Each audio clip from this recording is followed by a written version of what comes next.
Good morning, dreamers. How are you today? Oh, I need that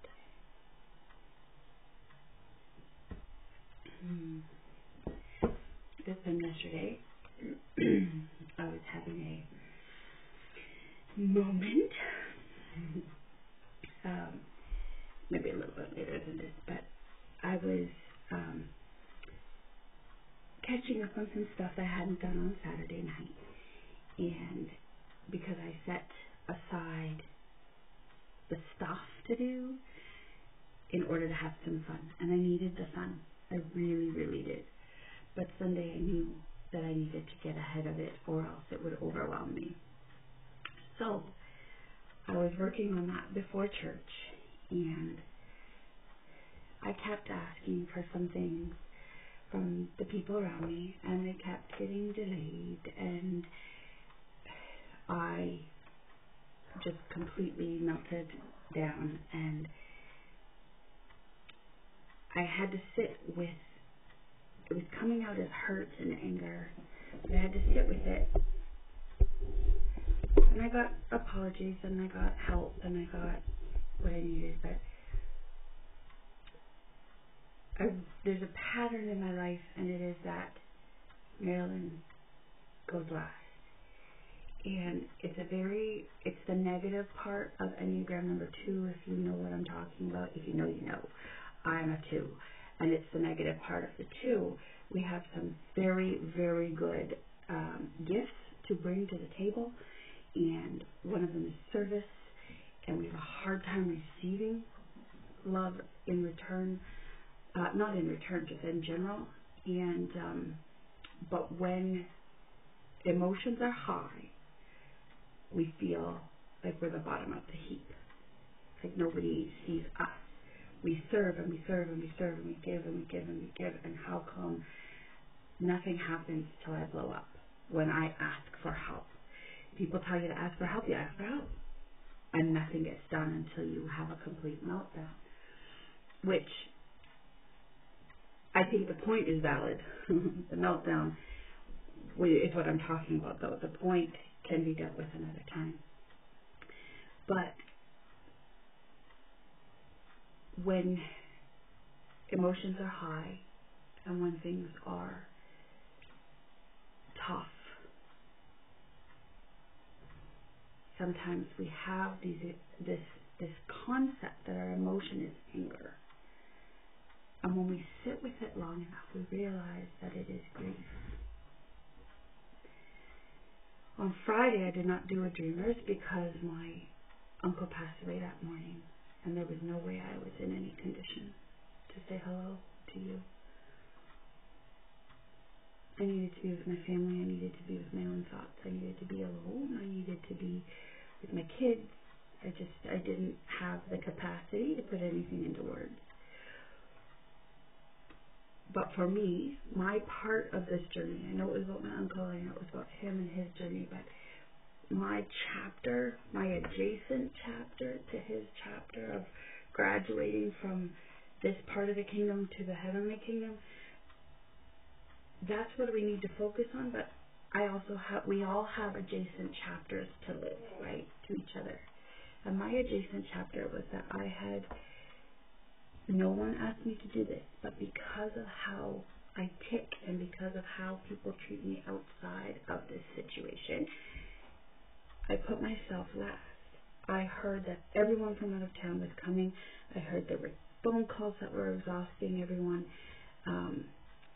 And I put myself last because I didn't want to be a bother. I didn't want to overwhelm my uncle. I did not want to overwhelm my aunt. And so I had booked for Saturday. Because I put myself last.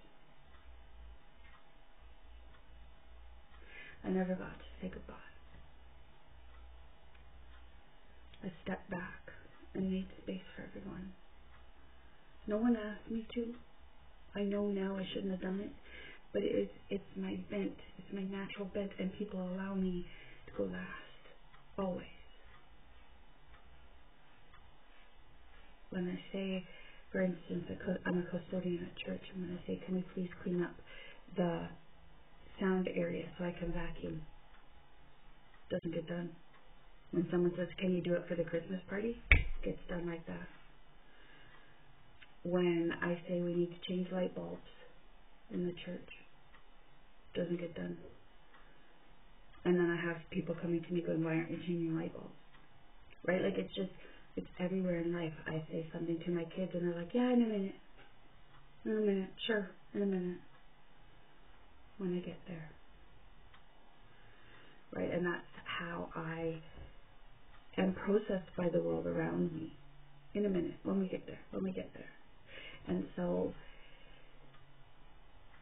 I put myself last, and nobody told me to, but I just did it because that's how I've learned to be in the world. And I was wrong. I mattered. I mattered to my uncle. But my adjacent story matters. Your adjacent story matters. If you're struggling with something and you see that someone else is having a problem, it doesn't make your situation any less valid. Just saying. Be very aware of that. You're no less valid just because someone else is also hurting. Two people can hurt at the same time. But when you sit with your emotions long enough, you find out who's actually talking. And it was grief. And it was regret. I hate regret. And I'll let it go, and Jesus will help me let it go, and whatever. I can, like my aunt just said, God's timing is perfect. And I'm like, yeah, His is. Mine isn't. It's mine I'm upset about, not His. And I think I can stand in that tension, you know. I can stand in that tension and just go, this just plain sucks. If you're having a moment in this Advent season, we're 2 weeks away. And this week, joy? Are you kidding me? That's how I felt yesterday. Are you kidding me? And yet, then we had the children's program at church, and there was such joy. And then Carl said, let's go. You need to get out of your head. And because I asked if we could do something specific, and he's like, yeah, let's go. He didn't say, I'm tired, Mare. He didn't say, I'm sick, Mare. He didn't say, I don't have it in me, Mare. He said, yeah, let's go. And we went, and there was joy.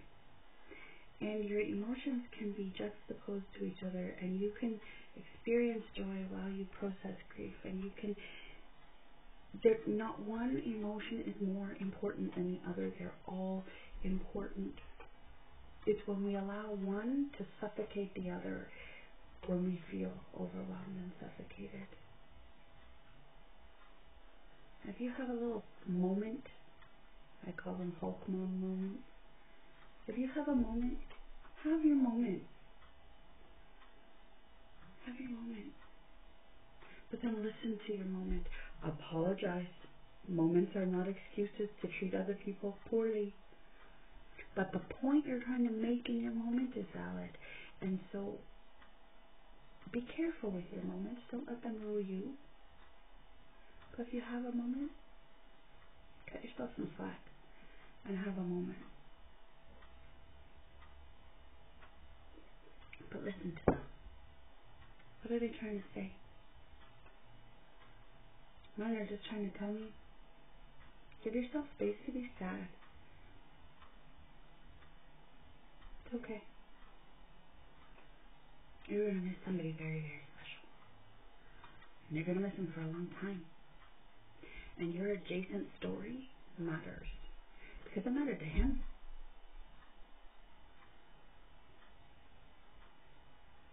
Don't compare your story to, but my cousin lost her dad.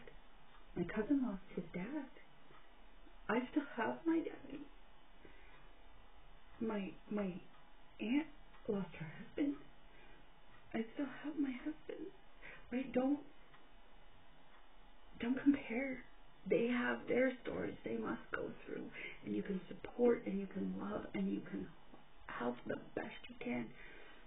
But your adjacent story matters. And if you have a moment, have your moment and listen to what it's trying to say. Because it may be saying, make room for joy in this Advent season. As you process whatever you're processing, say, Joy, will you help us process? Take some vacation from the processing.